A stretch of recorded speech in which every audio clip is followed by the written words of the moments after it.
തിരുവനന്തപുരത്തെ തമ്പാനൂർ ബസ് സ്റ്റാൻഡാണ് രംഗം.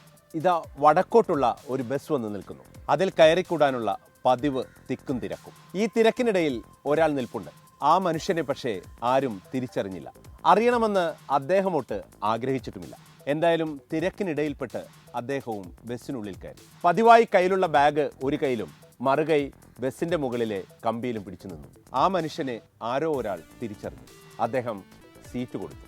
അത് നമ്മുടെ മുഖ്യമന്ത്രിയായിരുന്ന PK വാസുദേവൻ നായരായിരുന്നു. കേരള രാഷ്ട്രീയത്തിലെ സൗമ്യ സാന്നിധ്യമായി സ്നേഹവും വിശ്വാസവും കൊണ്ട് അണികളിൽ ആഴത്തിൽ വേരോടിയ വ്യക്തിത്വം. PKV എന്ന മൂന്നക്ഷരത്തിൽ കേരളം ആദരിച്ച CPI നേതാവ് PK വാസുദേവൻ നായർ, നമ്മുടെ മുഖ്യമന്ത്രി. അധികാരത്തേക്കാൾ ആദർശ ജീവിതം സന്ദേശമാക്കിയ PKV നിനച്ചിരിക്കാതെയാണ് കേരളത്തിൻ്റെ മുഖ്യമന്ത്രിയായത്. അച്യുതമേനോന് ശേഷം CPIയിൽ നിന്ന് രണ്ടാമത്തെ മുഖ്യമന്ത്രിയാകുന്നത് PKV ആയിരുന്നു. ആത്മാർത്ഥതയ്ക്ക് തീപിടിച്ചാൽ അതായിരുന്നു PKVയുടെ പ്രസംഗം. അതിൽ വളച്ചുകെട്ടുകളും വരട്ട് തത്വവാദങ്ങളും ഉണ്ടായിരുന്നില്ല.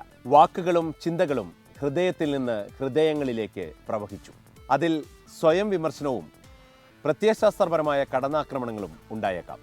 എന്നാൽ വ്യക്തിഹത്യ 7 അയലത്ത് പോലും ഉണ്ടാകില്ല. ചൈന ചുരുങ്ങിയ കാലം കൊണ്ട് അത്ഭുതാവഹമായ വളർച്ച കൈവരിച്ചതിനെക്കുറിച്ചായിരുന്നു ഒരിക്കൽ ചർച്ച.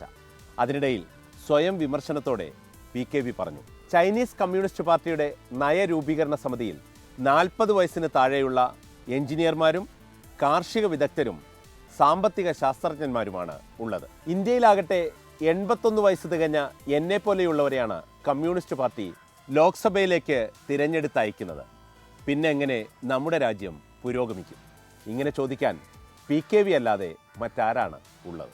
ചെറുപ്പക്കാർ വരണമെന്ന് വാദിക്കുന്നവർ വരെ തനിക്ക് ശേഷം വന്നാൽ മതി എന്ന് പറയുമ്പോഴാണ് PKV എല്ലാവർക്കും നേരെ ഈ നിറയൊഴിക്കുന്നത്.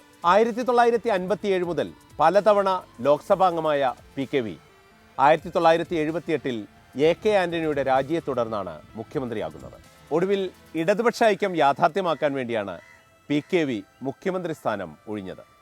അങ്ങനെയാണ് PKV സഖാക്കളുടെയെല്ലാം സഖാവായത്.